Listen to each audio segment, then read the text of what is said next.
doing our best. Yeah. This committee will come to order. Pursuant to notice, we meet today to mark up several bipartisan measures. So without objection, all members may have 5 days to submit statements or extraneous material into the record.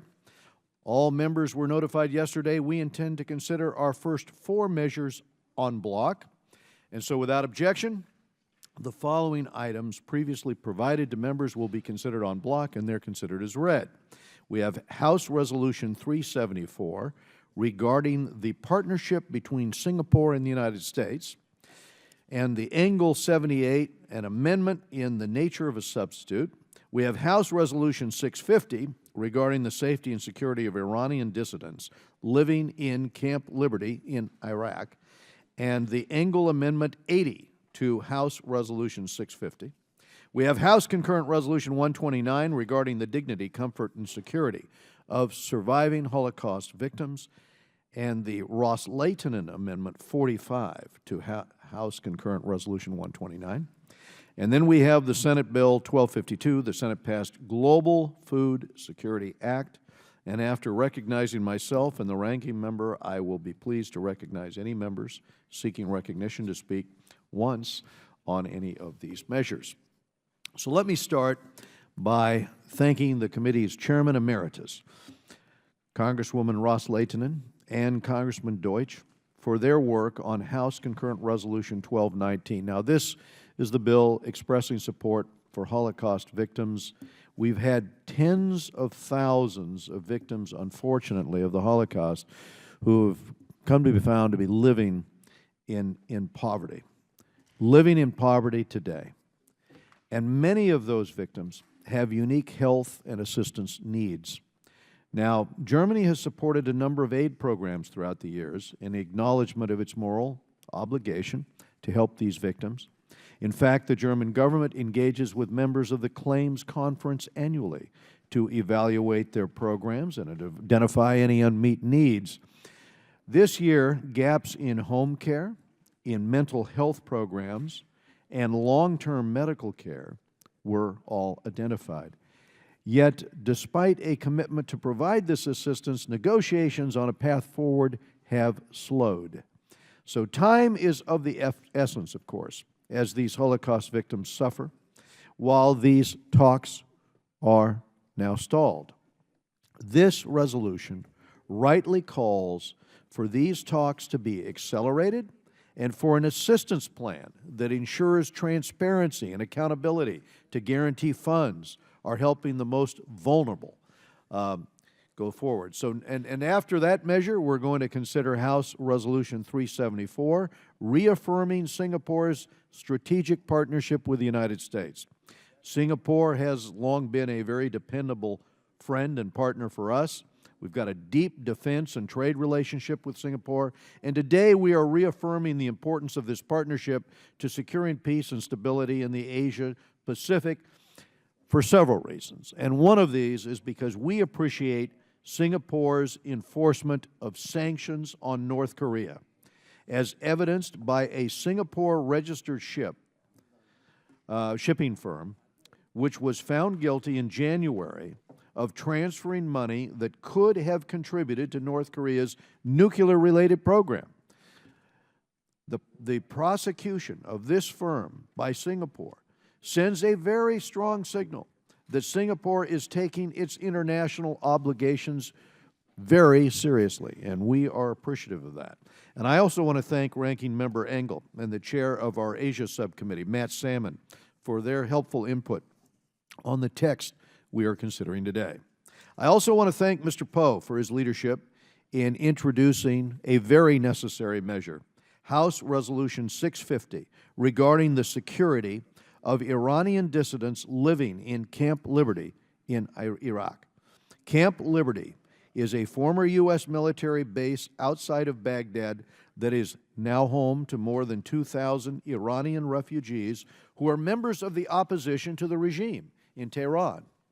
And this past October, 23 residents were killed in a rocket attack on that camp. we have been receiving information that the Iranian regime and their proxies in Iran are preparing for an imminent attack against the camp's residents. The frustration with this committee is that time after time after time, we've had the Iranian regime go forward with attacks on these individuals without this being blocked by the government in Iraq. And in the meantime, that is why Mr. Poe's resolution calls on the administration and calls on the Iraqi government to work to provide camp residents with the protections they need and to ensure they're expeditiously resettled outside of Iraq in such safe havens as Albania and other countries that have agreed to work with those who have opposed the regime in Iran to make certain that they are safe. I would hope that all of our members would support this resolution.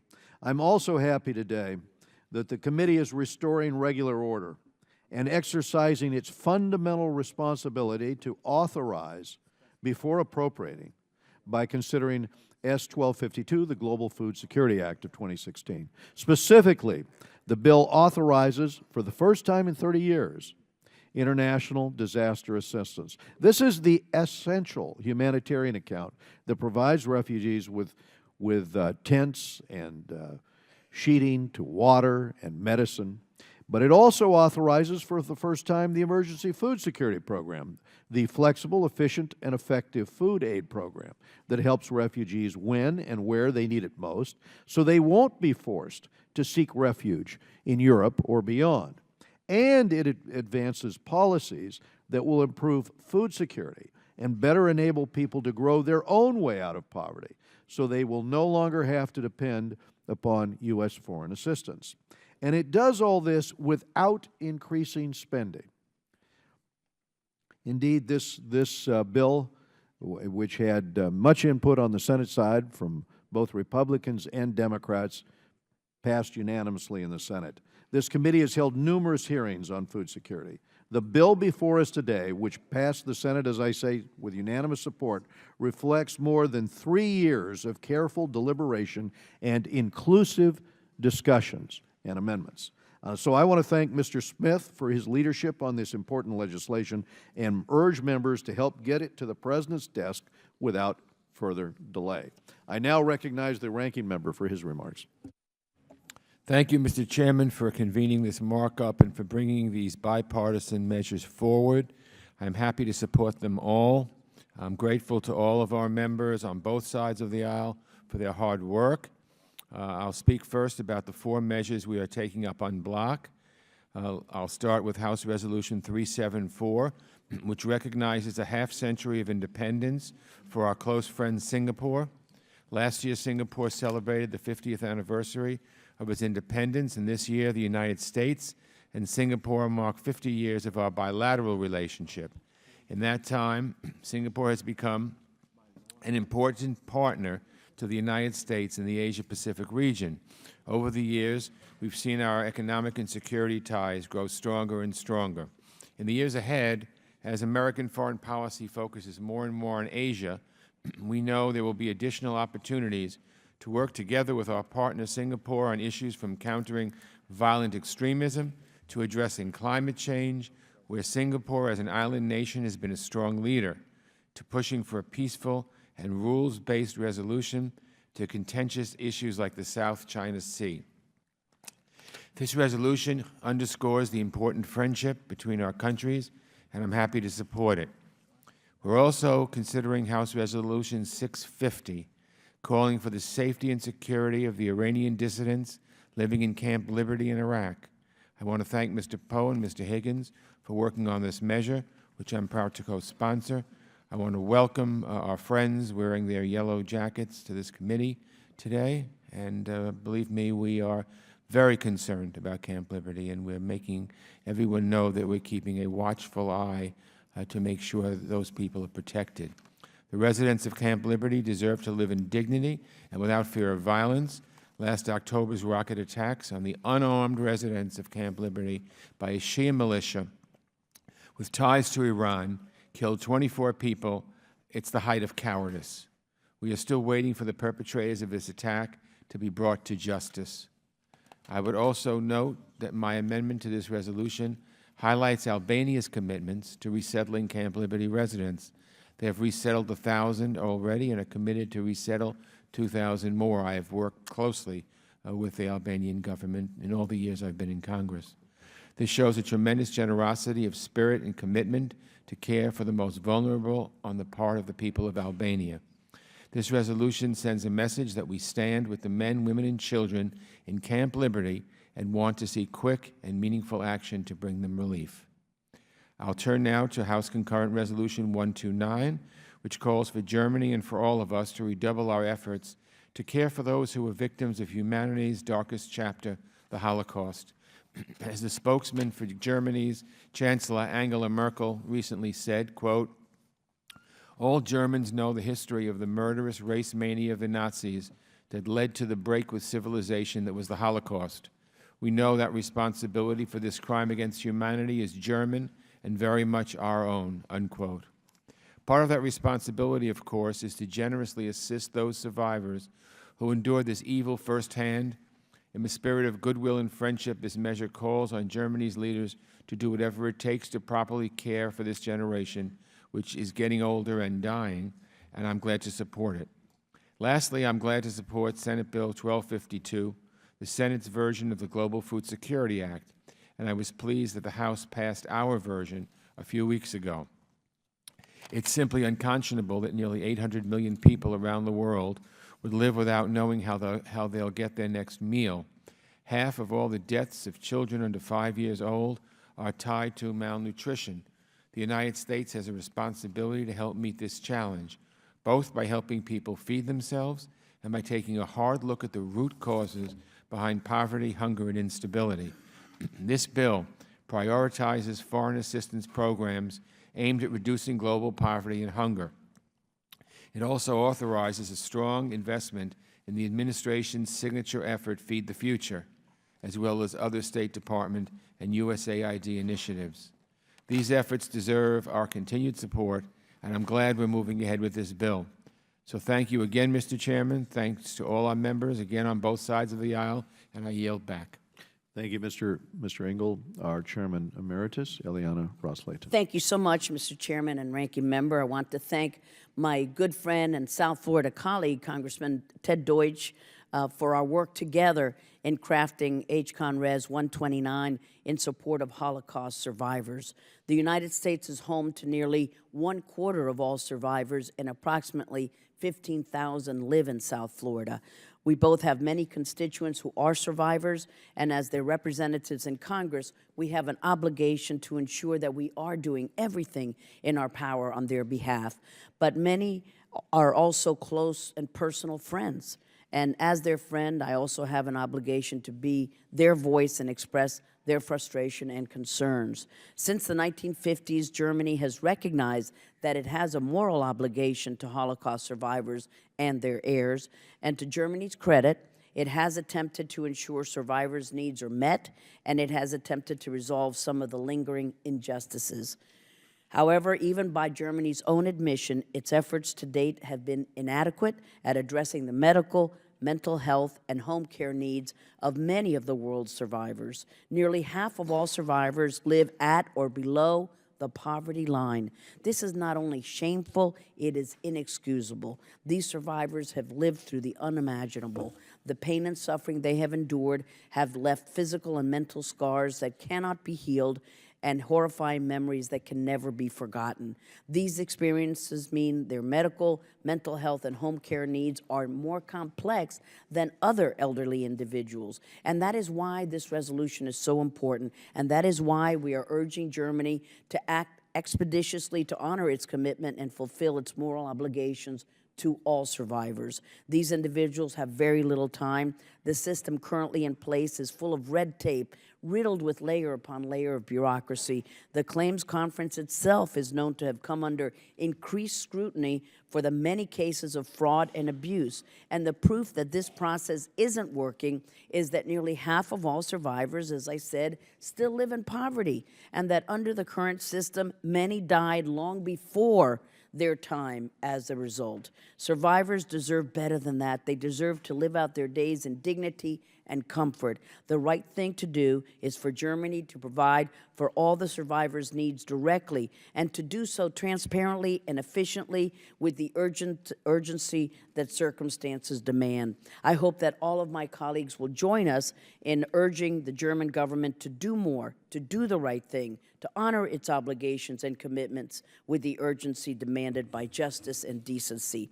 I sincerely believe Chancellor Merkel's heartfelt expression of concern about Germany's responsibility to survivors and leadership on moral issues will finally resolve this longstanding tragedy for survivors. And Mr. Chairman, I'd also like to briefly say some words of praise and support for Judge Poe's resolution, House Resolution 650, that calls for the safety and security for the residents of Camp Liberty in Iraq.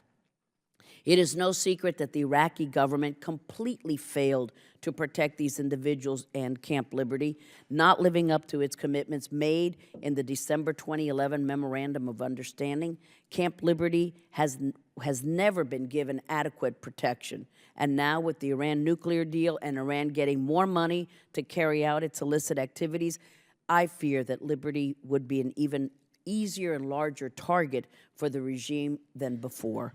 Albania has stepped up and offered these residents respite from the terror. So for that, I thank Albania for its courage and compassion. However, I remain concerned that the United Nations isn't placing the urgency required to move these residents to Albania. There should be at least weekly charters for Liberty residents to Albania. There's simply no justification for anything less. I will continue to press our administration and other governments to do whatever we can to help the Liberty residents as soon as possible, and I will continue to support all of these Liberty residents until every last one of them is free from the threat of attack. I support Judge Poe's resolution, and I commend him for his leadership on this issue. Thank you, Mr. Chairman and Ranking Member. Thank you. We now go to Mr. Brad Sherman of California. Thank you, Mr. Chairman, for bringing these bills up. I've co-sponsored the 3 House bills and support all bills. I join with the Chair and the Chair Emeritus, and especially the Ranking Member, in their remarks in favor of these bills.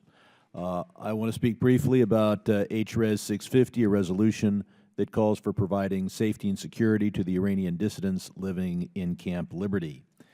The MEK, also known as the People's Mujahideen Organization of Iran, is an Iranian exile opposition group that was opposed to the Shah's dictatorial regime and is opposed to the current regime. The MEK has played a critical role in revealing information about Iran's illegal nuclear program. There's a tendency to look at anything in the world through the lens of political controversies in the United States, but I think regardless of whether the Iran deal is the best way or not the best way to deal with Iran's nuclear program, we all owe a debt of gratitude to the MEK to bringing this information to the world and to causing the United States and the world to focus on the problem. Approximately 3,000 MEK members residing in Camp Ashraf were transferred to Camp Liberty in 2012. The MEK members were protected by the U.S. military until we transferred authority in Iraq in 2009. Since then, the United Nations High Commissioner for Refugees, which has recognized the MEK as persons of concern and in need of international protection, has worked to resettle MEK members to various countries, including and especially Albania. Albania has already taken approximately 1,000 MEK members and has committed to resettling an additional 2,000, and I commend the ranking member for his amendment that recognizes the important contribution Albania has made and has offered to make in the future. The Iraqis promised to provide security protection to the MEK members in Iraq after U.S. transferred authority to the Iraqi government. However, to date, they have not provided the necessary protection. We have a complicated relationship with the government in Baghdad. It is under siege. It relies on American support, and it should be called upon very strongly by the United States to meet its minimum human rights obligations to protect Camp Liberty. In 2015, an Iraqi Shiite militia launched rockets against Camp Liberty, killed 24 people, injured dozens, and of course the Iraqi government did nothing. This resolution, and I commend the Judge Poe for bringing it forward, details the history of violence against Camp Liberty residents, including the most recent attack in 2015. The resolution also calls on the Iraqi government to improve security at Camp Liberty. In addition, HRES 650 calls on the U.S. government to do a better job of pushing Iraq to uphold its promises and urges the U.S. government to work with Albania and the UN High Commissioner for Refugees in the resettlement process. I strongly support this resolution and the other bills that are part of the en bloc, and I yield back. Thank you. We now go to Mr. Dana Rohrabacher of California. It has been a black mark on our country on many occasions when we did not stick by the people who stuck by us. And I have an amendment to the bill that will be coming to the floor, or is on the floor today, talking about Dr. Friddy and how we have allowed him to lay in and sit in a dungeon in Pakistan while we still give foreign aid and military equipment to the people who have incarcerated him. And these people, of course, are putting in jail and persecuting a man who helped us bring to justice the murderer of 3,000 Americans on 9/11. Well, what we have here today is a chance to make something right, or to try to take a step in the right direction, to reclaim some of our honor as a country. Those residents of Camp Liberty are part of an organization that have long opposed the mullah dictatorship in Iran. The reason they were in that camp and the reason that they had left Iran was because they opposed an enemy of the United States. The mullahs have made no beans about it. They believe the United States is the great Satan and are willing to do things and have done things that have caused the loss of life of Americans and have put our people in jeopardy. Yet here again, we have let down the people who are putting their lives on the line for us, and we have just let them drift. I think it's time we reclaim our honor. It's time that we, and I support this resolution, Resolution 650. If this does not work, let's just commit ourselves to saying the people of Camp Liberty put themselves on the line for us. They risked their lives for us. They are now in great danger. One way or the other, we will move to save them. And if need be, we need to bring these people to the United States and let them be free from the threat of the mullahs who also threaten our own people. So this is a time for us to express solidarity with those brave souls who have expressed solidarity with the people of the United States in a desperate and a very dangerous situation. I yield back. Thank you, Mr. Rohrabacher. We now go to Mr. Ted Deutsch of Florida. Thank you. Thank you, Chairman Royce and Ranking Member Engel, for holding today's markup and for advancing these important legislative efforts. I'd like to speak about HCON Res 129, which calls upon Germany to fully fund the needs of aging Holocaust survivors. I'd like to start by thanking my friend, Chairman Emeritus Ross Leighton, for partnering with me in this effort and for her long-standing commitment to championing the needs of Holocaust survivors. I also want to acknowledge the efforts of so many of our constituents, Mr. Ross Leighton's and my own, who have on their own come to Washington over the years to talk about the difficulties that they and so many others face.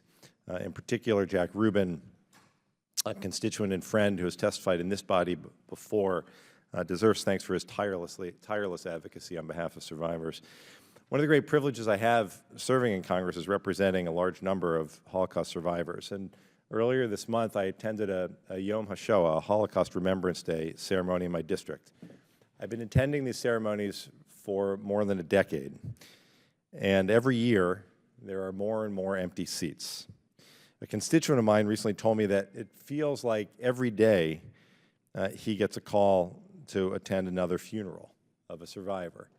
In short, the survivor population is aging and their needs are increasing. Unfortunately, for the roughly 100,000 survivors living in the United States, tens of thousands of them live in poverty. They cannot afford and thus do not receive sufficient medical care, home care, and other vital life-sustaining services. Today we have a chance to ensure that this population, these survivors who made it through the darkest time in history, can live out their lives with the dignity they so deserve. For decades, the German government has remained committed to funding survivor needs through annual negotiations and appropriations. And we appreciate this ongoing commitment. I know that this is an issue that Chancellor Merkel cares deeply about, as she has personally reaffirmed that commitment to me. Unfortunately, despite the payments of the German government throughout the years, significant gaps in survivor care remain, and German officials have acknowledged this shortfall. The shortfall is the most dramatic when it comes to home care. For survivors, the need to stay in their homes as they age is critical. As they approach their late 80s and 90s and beyond, they rely more on home care services. Under the current system, home care is capped so that even the most infirm, isolated, and poor Nazi victims can receive only a maximum of 25 hours of home care. This amounts to 5 hours a day, 5 days a week. In addition, current funding is inadequate to provide for additional hours. Take, for example, a constituent of mine who is 91 years old and survived Bergen-Belsen. He fell last month and suffered a fracture followed by rehabilitation. He likely needs a bone procedure on his back due to the recent fall, and he has suffered from other debilitating circumstances in the past that has limited his mobility ever since. He requires assistance with all activities of daily living. He and his wife share a total of 48 hours a week of home care, but as a result of the recent circumstances and his overall medical history, he needs round-the-clock care, and it is frankly unconscionable that he does not receive it and that his hours are limited. Now, many of those who survived also lack family support to help them with their daily needs. They need transportation to doctor's appointments or help preparing meals. They deserve to be able to access the most basic care. They deserve to be able to meet their mental and medical health needs. Now, thankfully, we have the opportunity right now to alleviate the suffering of Holocaust survivors. There are negotiations ongoing right now with the German government, and this is possibly the last opportunity for Germany to reaffirm its commitment to comprehensively address the unique health and welfare needs of vulnerable Holocaust victims by increasing funding for survivor care so that every survivor can have his or her needs met. Now, no amount of money can ever erase the horrors faced by Nazi victims, but there is a moral responsibility to ensure that they can receive the vital services and the medical care to live out the remainder of their days with dignity and in comfort. Mr. Chairman, the resolution before us today urges the German government to fulfill its moral and financial commitment to the victims of the Holocaust. It puts Congress on record declaring that the time to act is now, and we will fight and watch until this is done. No more limitations on home care hours. Fund the needs, all of them. Complete the negotiations. The time for meaningful action is now, and I urge my colleagues to support this resolution. Thank you, Mr. Chairman. I yield back. Thank you, Mr. Deutsch. Congressman Joe Wilson from South Carolina. Thank you, Mr. Chairman. I'm grateful that once again, with your leadership and the ranking member, this committee is considering multiple pieces of bipartisan legislation. House Congruent Resolution 129, sponsored by Chairman Emeritus Ross Leighton, is particularly important to ensuring that victims of the Holocaust are able to live comfortable and happy lives. This legislation also urges the Federal Republic of Germany to ensure adequate resources to address the unique medical needs that these individuals face due to their horrific experiences during the Second World War. The United States must never forget the tragedy of the Holocaust and do all that we can to ensure that the rest of the world does not either. Next, I'm grateful that the Senate version of the Global Food Security Act of 2016 continues to address this critically important issue, increasing accountability and congressional oversight of foreign assistance meant to address food shortages abroad. One of the great challenges that developing nations have and face is the health and well-being of their citizens. It's particularly encouraging to see Congress acting to help our friends and allies abroad. Today, the committee is also taking important steps with the leadership of our chairman in recognizing the cooperation between the United States and Singapore, protecting Iranian dissidents with the leadership of Judge Ted Poe, and imposing sanctions against human rights abusers. I applaud the great work behind this legislation and urge their passage, and I yield back my time. Mr. Brendan Boyle of Pennsylvania. I thank the chairman and ranking member for taking up today's measures. I'd like to speak on one of them in particular, H-Con Res 129, introduced by Subcommittee Chairwoman Ross-Lehtinen and Ranking Member Deutsch. I thank both of them for introducing this legislation, and I'm proud to co-sponsor it, as it has an important impact for my district of Philadelphia and Montgomery County, PA, which has a significant population of Holocaust survivors, a number of whom are personal friends. This resolution urges Germany to provide increased assistance for the most critical needs of Holocaust survivors. While I appreciate Germany's financial and moral commitment to Holocaust survivors thus far, even German officials admit that current gaps in assistance exist today. Constituents of mine, a married couple age 86 and 93, who are Holocaust survivors, reside in a two-story row house with stair glides provided by the Jewish Family and Children's Service of Philadelphia through the Claims Conference. Their 2 children reside out of state. The husband has been having significant physical and cognitive decline over the past few years. His attending needs are great, but they are not medical at this time. He should be able to remain safely in his home with enough support. His wife is unable to attend to most of his needs due to her own aging issues. The greatest issue for her husband is that he has a fall risk due to strength and ambulation issues. He's also suffering from wartime nightmares and wakes up through the night and needs to be calmed down.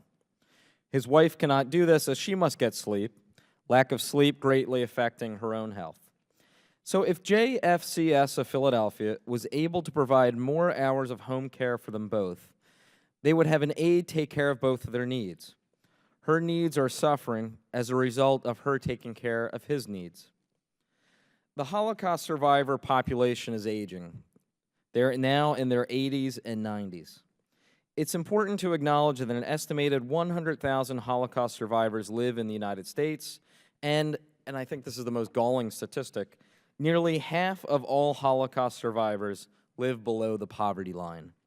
Let's make sure these brave survivors live out their lives in dignity. And I yield back. Judge Ted Poe of Texas.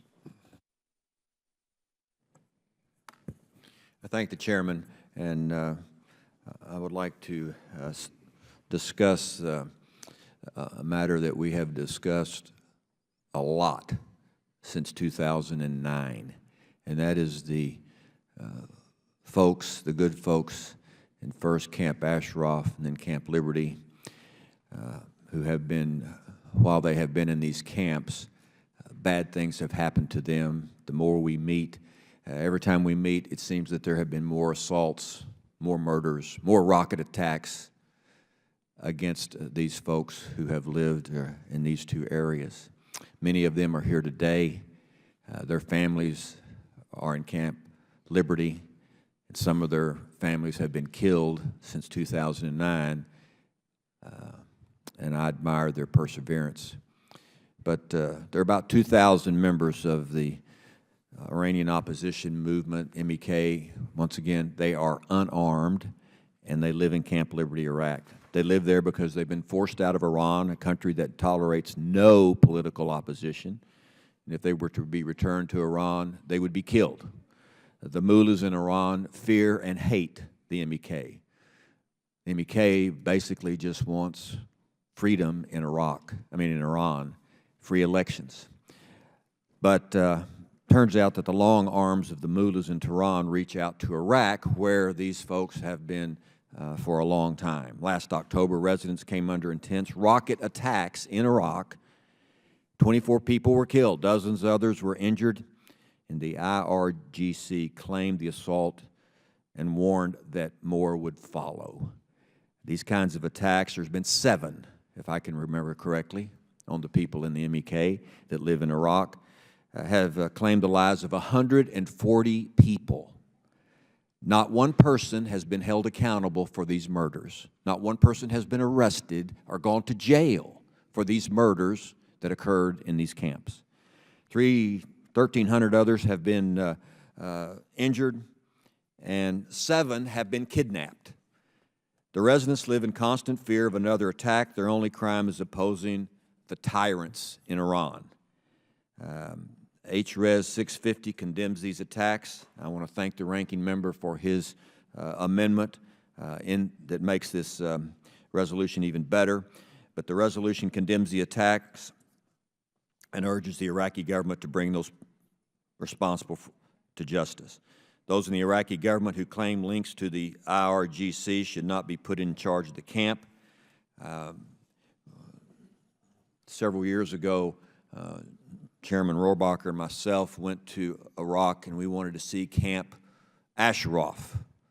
And the government of Iraq was so irate that we wanted to visit what was happening in the camp before they were moved to liberty, that Chairman Rohrbacher and myself were told to leave Iraq. We were evicted, kicked out of the country. That's how much support the Iraqi government gives to the mullahs in Iran about the camps. Of course, we didn't leave. We stayed anyway and did what we wanted to do. But it shows you the government of Iraq's position on that, because we merely wanted to see for ourselves the living conditions of these, I think, very patriotic people.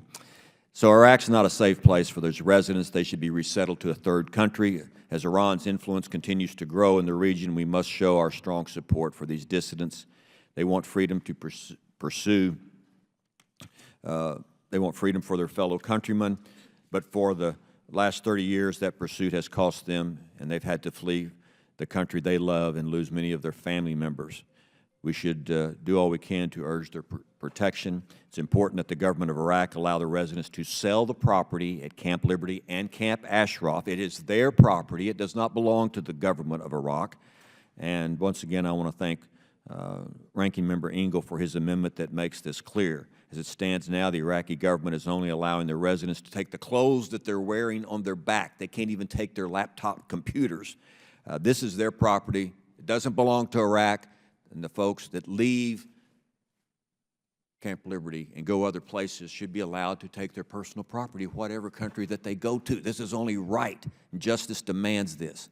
And so I thank the chairman, the ranking member, for their support of this legislation, this resolution, and I hope that we don't have to meet again and there are more casualties in Liberty because we have not helped get these good folks resettled to another country. I yield back. Thanks for the remaining time. Well, thank you for your eloquence on this issue, Mr. Poe, but also thank you for introducing it.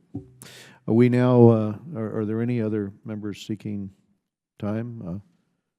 Mr. Shabbat of Ohio. Thank you, Mr. Chairman. I'll be brief. And I am supportive of HRES 650 and 129, but I'll speak briefly on HRES 374. As former chair of the Asia and Pacific Subcommittee, I always have paid very close attention to the U.S.-Singapore relationship, and it's a very tiny country who really holds exceptional importance to the U.S. We have a long-standing security relationship with Singapore, and our commercial ties with them have strengthened significantly over the past half-century. And I think that this link, in all likelihood, is only going to intensify as the global economy further intertwines, and our partners in the Asia-Pacific place greater emphasis on an American presence there to help combat growing maritime threats, specifically from the PRC from China. And as we know, they're not only building islands now, much to the chagrin of their neighbors from Japan to South Korea, Philippines, Vietnam, et cetera, but they're actually militarizing those islands right now. And this administration has done not very much, virtually nothing, of substance to push back on this, which is a real shame. This legislation recognizes the importance of ensuring a strong U.S.-Singapore strategic partnership that encourages regional stability and highlights the significance of the U.S.-Singapore economic relationship. The bill promotes greater cooperation on cybersecurity and information sharing efforts, both issues that are exceptionally relevant to protecting the region, both militarily and economically. So I'm very supportive of this one in particular and the other ones that I mentioned, and urge my colleagues to support them and yield back. Thank you. Hearing no further requests for recognition, are there any further amendments? Hearing none, the chair moves that the committee adopt the items considered en bloc. All those in favor say aye. Aye. All opposed, no. In the opinion of the chair, the ayes have it, and the measures are considered en bloc, are agreed to. And without objection, the measures considered en bloc are ordered favorably reported as amended, and staff is directed to make any technical and conforming changes. Also, without objection, the chair is authorized to seek House consideration of those measures under suspension of the rules. Moving on to our final measure, I now call up Senate Bill 284, the Global Magnitsky Human Rights Accountability Act. Without objection, the Senate passed text of S-284 as modified by Royce 102, the bipartisan manager's amendment provided previously, will be considered base text for purposes of amendment. After recognizing myself and the ranking member, I will be pleased to recognize any member seeking recognition to speak on the underlying bill before we move on to the amendments. Now, this bill, the Global Magnitsky Human Rights Accountability Act, authorizes sanctions against foreign nationals responsible for significant corruption or responsible for gross violations of internationally recognized human rights, which are committed against individuals seeking to promote human rights or to expose government corruption. Today's manager's amendment strengthens the Senate text. Specifically, the amendment requires that any sanctions recommendations made to the President must have the support from both the chair and the ranking member of the requesting committee. By mandating a joint referral, this bill ensures bipartisan support for any action the President may take. In addition, the amendment brings the Senate text into compliance with House rules regarding sunsets. The inclusion of a sunset to this legislation ensures that Congress has the opportunity and has the responsibility to review the application of sanctions authority after 3 years of being on the books.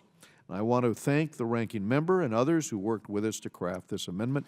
I urge all members to support the bill's passage, and we will go to Mr. Engel's on his way. yeah, Mr. Engel's on his way. Do any other members seek recognition? Mr. Rohrbacher. I rise in support of the legislation and what it's trying to accomplish. And to make very clear that I have a long track record of supporting efforts by our government in the area of civil liberties and especially in terms of opposing kleptocracies and violent dictatorships, etc. And in this case, what we're actually trying to do is right. We are putting in place a mechanism in order to make sure that those people who control other countries and have committed major human rights abuses don't get off scot-free, and that's a good thing. And let me just note that my amendment that will be coming up afterwards does not in any way disagree with the purpose of the bill, and I will be voting for the bill, whatever. But the question, what my amendment will question, as to whether or not the title should include a specific name of a case. So I rise in support of this legislation. I think it's it's what Americans should be for, and that's standing up to gangsters and brutes overseas who commit violent acts and are engaged with human rights abuses. And however, there is a question about the name, which I will be bringing up in an amendment later on. So thank you very much, Mr. Chairman. Thank you, Mr. Rohrabacher. Mr. Cicilline of Rhode Island. Thank you, Mr. Chairman. I want to begin by thanking you and Ranking Member Engel for holding this markup today. As always, I'm pleased that this committee has come together in a spirit of bipartisanship to pass legislation that deals with a variety of important issues, and was very proud to co-sponsor the bills we just passed that were introduced and passed in a bipartisan way. And I appreciate the opportunity to speak this morning in strong support of the Global Magnitsky Human Rights Accountability Act, a bill introduced in the Senate by Senator Cardin and here in the House by our colleague Chris Smith. This important legislation builds upon the achievements of the Magnitsky Human Rights Accountability Act, which was signed into law in 2012, and has been an important tool in targeting those in the Russian government who were complicit in the death and subsequent cover-up of Russian lawyer Sergei Magnitsky. The Global Magnitsky Bill authorizes the executive branch to impose sanctions against individuals responsible for gross human rights violations against persons seeking to expose government corruption or promote human rights and freedoms. By expanding the scope of the sanctions beyond the Russian government, this legislation sends an important message to those who seek to suppress human rights around the world that they will not be able to benefit from the U.S. financial system or travel to this country if they partake in gross abuses or corruption, which unfortunately we have seen with increasing regularity around the world in recent years. I commend the leadership of Senator Cardin and of my colleague Congressman Smith in introducing this legislation and getting us to this point. According to Freedom House, freedom around the world has been in steady decline for 10 years, and 2015 had the steepest decline yet. The war in Syria, the resulting refugee crisis, the rise of extremism have all contributed to crackdowns in the name of so-called security and a general decline of human rights in every region of the world. I'm particularly concerned by the uptick in abuses against vulnerable populations who are already at grave risk in many countries. In particular, the lesbian, gay, bisexual, and transgender communities around the world have experienced horrific violence and violations of basic human rights that puts individuals in these categories at grave risk for injury or death simply because of who they are. Yesterday, the world commemorated the International Day Against Homophobia, Transphobia, and Biphobia, which is dedicated to raising awareness of the terrible discrimination, violence, and other violations committed against LGBT communities around the world. To be clear, we're not talking about marriage or bathroom laws in the international context.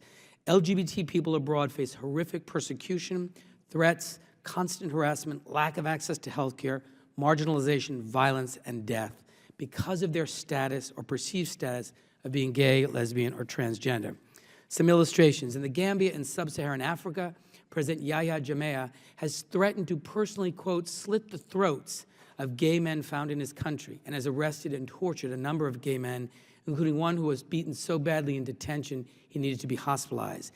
In Indonesia, this year the defense minister publicly called the LGBT community a threat that must be defeated with, quote, kind of modern warfare. Last year in Brazil, a transgender teen was beaten to death, and 2 São Paulo police officers implicated in her death were freed because the judge did not believe they, quote, seemed like criminals. Numerous reports of horrific murders of allegedly gay men have come out of territories controlled by the Islamic State, including men being thrown off tall buildings, then stoned to death by crowds incited by homophobic rhetoric. In Russia, the Duma is considering legislation to follow up on its infamous anti-homosexual propaganda bill with legislation making it illegal to come out as gay, punishable with jail time. Unfortunately, I could go on and on with additional examples. Because of the particularly heinous nature of the violations routinely committed against LGBT communities around the world, I intended to offer an amendment to this legislation clarifying that the persecution of the LGBT individuals and those protecting their rights are included in the abuses sanctionable by this legislation.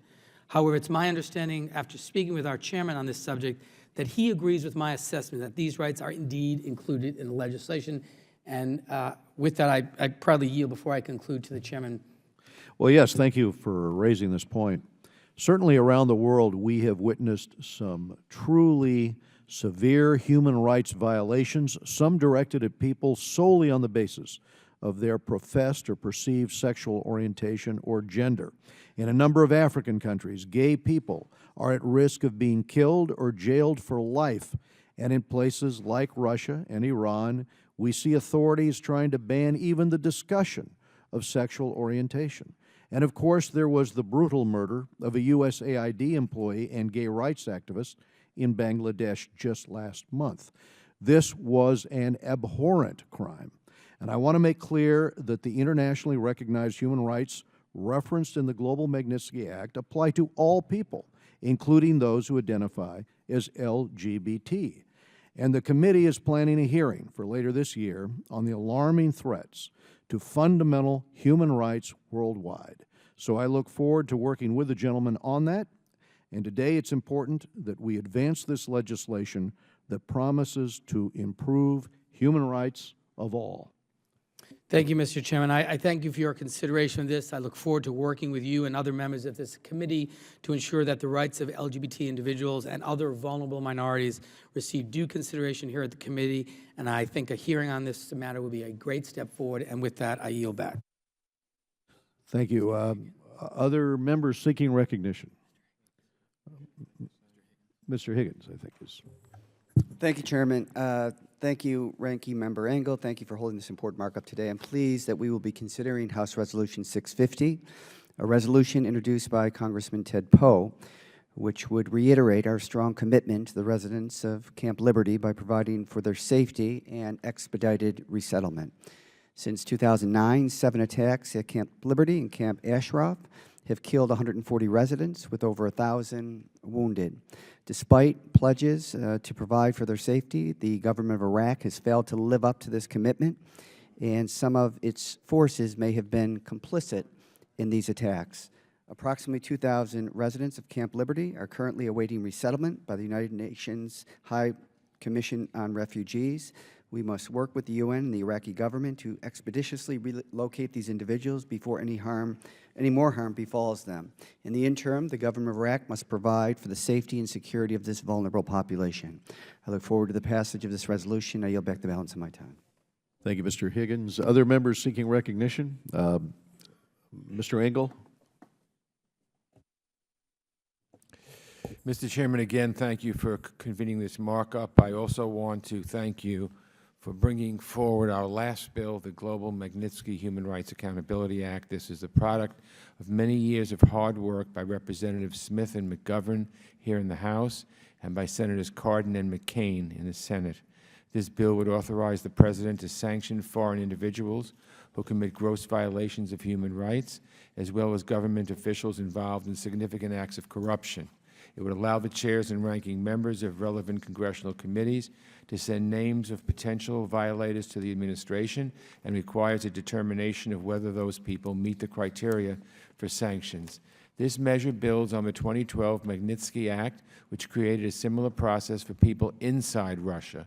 This legislation would send a powerful message that human rights abuses and corruption aren't just internal matters. They are the concern of all countries, and they should not be permitted to go on with impunity. So I urge support for this important legislation. Thank you again, Mr. Chairman. Thank all our members. I yield back. Thank you, Mr. Engel. We now go to Mr. Brad Sherman of Los Angeles.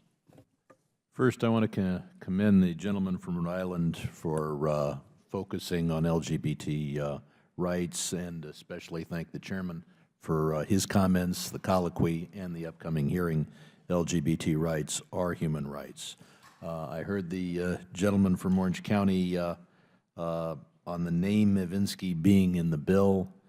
On the one hand, this bill really isn't focused on Mavinsky or on Russia. It deals with our human rights approach worldwide. And the Mavinsky case is inspiring to many. I know the gentleman from California believes that some of what we believe about that case is not true, but I would point out that there are many other inspiring cases. On the other hand, the author of a bill who works so hard on it usually gets to suggest a title. This bill has gone through the Senate, has been the product of all the senators and House members that the chair named, and so I realize the gentleman from California feels strongly that Mavinsky's name should not be part of the title, and look forward to the comments of our colleagues here on that issue. Does the member have an amendment at the desk? And I'm not suggesting that the gentleman should offer an amendment. I'm just commenting that he makes an interesting point, and I see both sides of that point, and I'm not trying to inspire any action by any member. I have an amendment at the desk. The clerk will report the amendment. Amendment to S284 offered by Mr. Rohrabacher of California, page 2, line 2, strike Magnitsky. The chair recognizes the author to explain the amendment. Yes, my amendment would, it's very simple. I mean, it would change the name of the bill simply by removing the word Magnitsky from the bill. So we would then call it the Global Human Rights Accountability Act, which is more accurate than to put Magnitsky in the middle of that. I mean, the fact is, this bill isn't just about Russia. It's about setting an international standard. By putting Magnitsky in the title, we are taking a gratuitous slap at Russia, and we are confusing people about the real purpose of this bill. The purpose of this bill is not just to attack Russia, but we already have legislation doing that, specifically on Magnitsky. And basically, we should be very proud that we're setting an international standard and not confuse it by adding one case. Let's note about this case, there's been a lot of talk about it. It's confusing. We need to look into this and to ask some serious questions before we just accept what is being handed to us.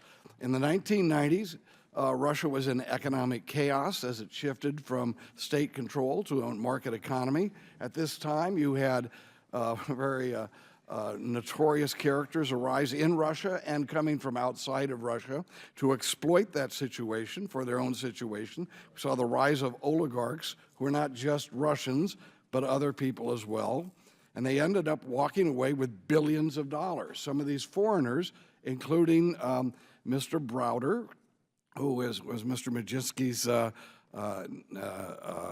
boss, he walked away with billions of dollars. Let me note that Mr. Browder is not a U.S. citizen. He gave up his citizenship at a time to shield himself from major tax liabilities.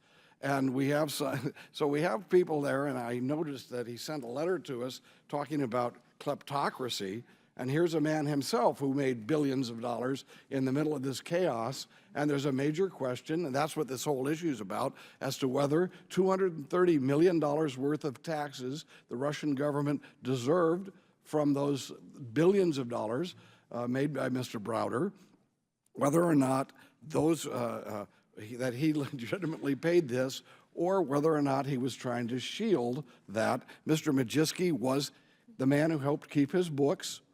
And the question is, he was arrested, and the question is whether or not what he went through and the horrible confinement that he was kept in and treatment that he was given was the Russians trying to find out, have him say, where is the money that Browder hid, or is it that he had some information that showed corruption on the part of the Russians? And and I will have to say that it's possible, and either one of those explanations could be true, but we don't know enough. I would submit for the record now, Mr. Chairman, an article from the New Republic and an article from the Wall Street Journal that calls into question this account that we've been told over and over again. Let me note that there was a major one of the most respected documentary filmmakers, an anti-Putin documentary filmmaker from Russia, who started to do a research on this and was going to have a documentary condemning the Russian government on this, and he came away after the investigation changing his basic belief and believing that instead that this is that Mr. Browder has actually had a PR campaign to cover up some of his own activities in escaping this tax liability. So let me just note that also Mr. Browder has, from what we are told, and there's evidence that indicates that he has threatened to sue NBC for a documentary that says something else that what he would like presented about this Majeski case. So let me just say, this is a confusing situation, and there are serious questions that need to be addressed. And there is no reason, as I say, when we're setting up this global standard, that we need to include another factor that adds confusion to the purpose of the case. So with that said, I would ask my colleagues, just let's name this the Global Human Rights Accountability Act. We can be proud of that. I have always been a proud supporter of human rights measures throughout my career. And I think this actually, by doing this, we take away the confusion, and I think it's striking a blow to say what we want is an explanation. What we want to base this on is truth, not just some gratuitous slap at Russia by some, and at the same time backing up the claims of a guy who made billions of dollars at a time when Russia was economically confused. So with that, I would ask my colleagues to join me in what I consider to be a very rational and reasonable proposal that we make this the Global Human Rights Accountability Act instead of the Global Magnitsky Human Rights Accountability Act. Thank you, Mr. Chairman. I yield back.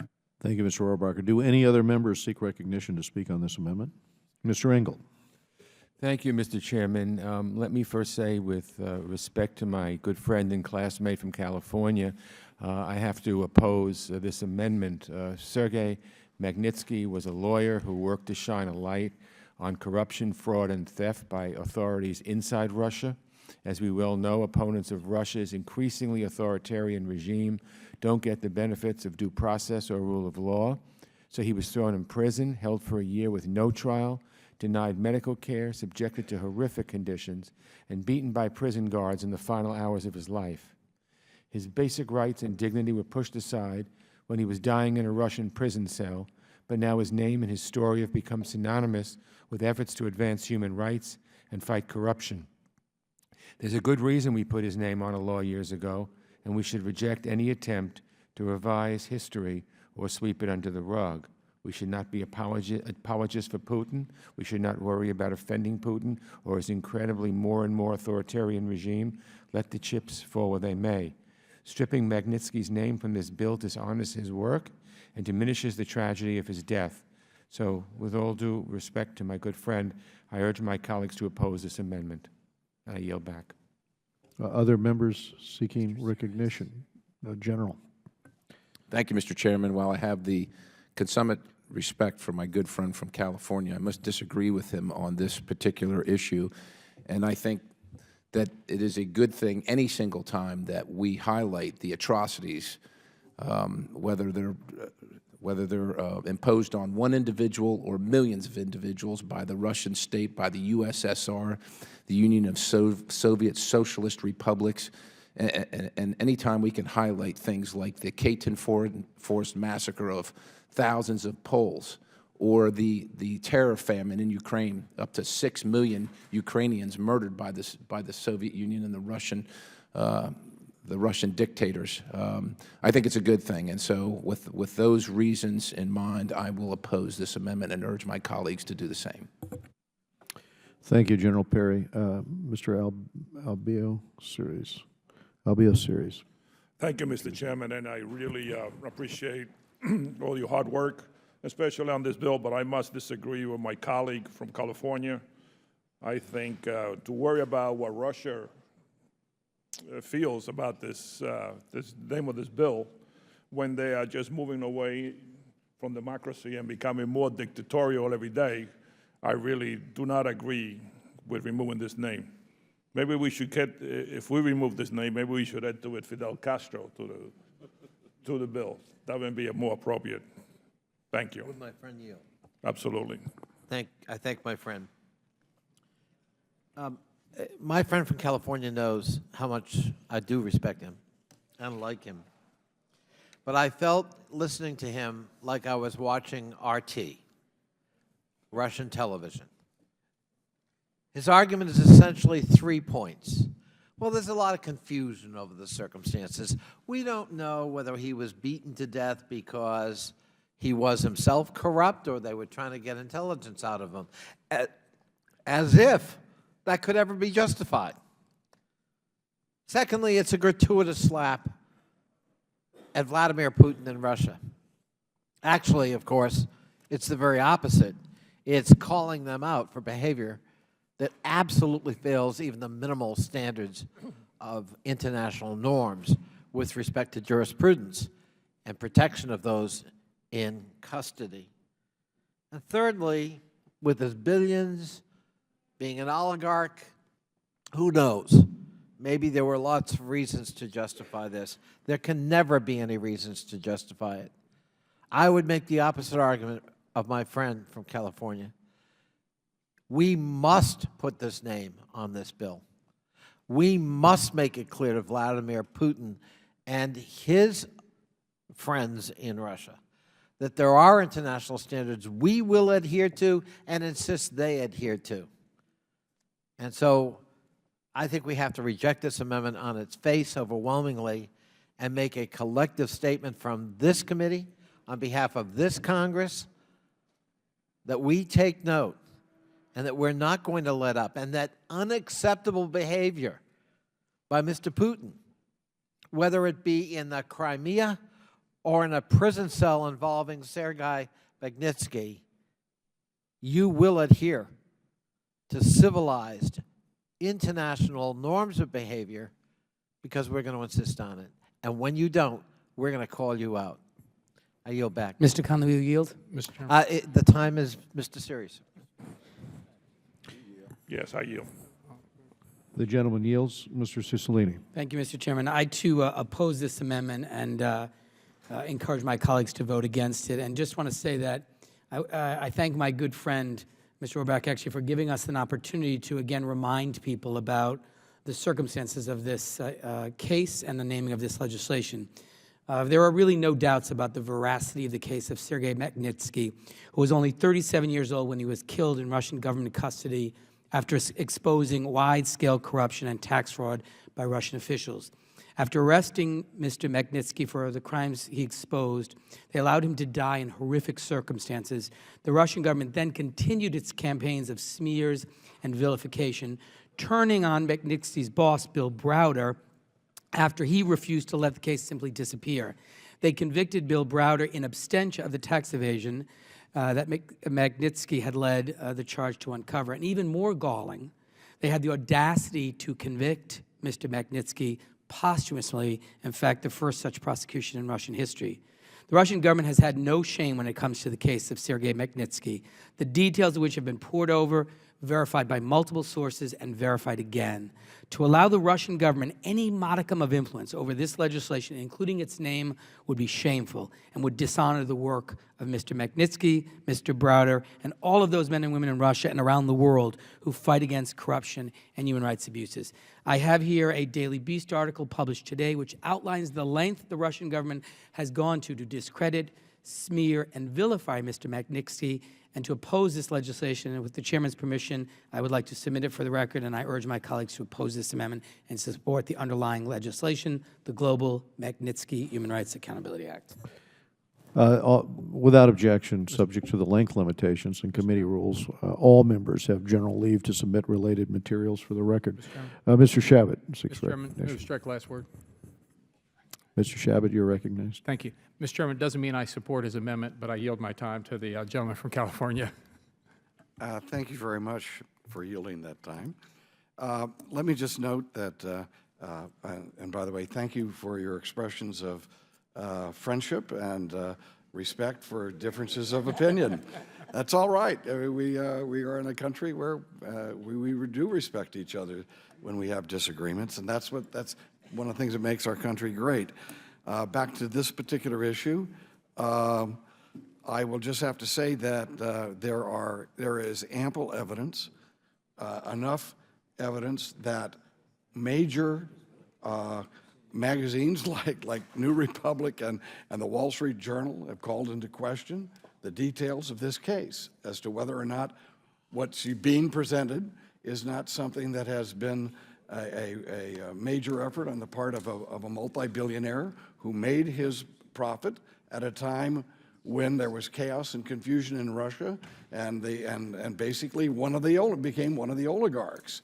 And whether or not what we should be talking about is basically, when we're talking about whether this title is appropriate, what are our standards of truth in this case? Do we know absolutely what the truth is? And I'm saying that there is enough people who are credible. The fact that we've had, and the fact that we have Mr. Browder threatening a major television network in the United States, threatening him with a lawsuit if they have any major documentary on this issue. We also have a man who is renowned in Russia for making documentaries that oppose Putin. This who launched an effort to do a documentary on Mr. Magnitsky, and guess what? As he went on, he began to realize it did not make any sense, the story that was being presented, which is that Magnitsky was being kept because he was exposing some Russians, government officials, of corruption, as compared to he was being held because the Russian government knew that there was $230 million in a tax liability, that they did not have the funds that Mr. Browder was eligible, that was his tax liability. So I think that this is a murky issue. It is not cut and dry, and I know that over and over again this has been repeated that it's cut and dry, and it's not. And I've tried to be an honest person myself, and the bottom line is that we, by taking this name out, have in no way are we in changing the standard of what we have and what our government is going to have when it comes to this type of behavior of foreign officials. The downside of this, and let me be very clear about this, the Russians feel it is a gratuitous slap just at them, and they have done, because of that, they have changed a law in Russia dealing with Americans' ability to adopt children, Russian children. Now, I would oppose them from doing that, but that's what they did. And there is there's a side effect to this that is harming some children and some people here who would like to adopt Russian children who are very much in need. And I think, and it's based not on trying to force us to change our standards, but at least trying to force us to take what they considered a gratuitous slap out of the title of the bill. So with that said, would my friend yield for a question? I certainly will. The name of the bill is the Magnitsky bill, not the Browder bill. Is that not correct? To the degree officially, that's correct. Thank you. All right, but the name of the bill should be, instead of that, should be Human Rights Accountability Act, and not anybody's name. So with that said, I yield back the balance of my time. I appreciate my colleague yielding the time to me, and I yield it back to him. Reclaim my time, yield back. Do any other members seek recognition to speak on this amendment? Mr. Randy Weber of Texas. Thank you, Mr. Chairman. When Edward Snowden was running from American officials, he landed in Moscow eventually. American officials pushed Putin to either extradite him to America or to kick him out of Russia. Putin commented that he didn't have any control over who was in Russia.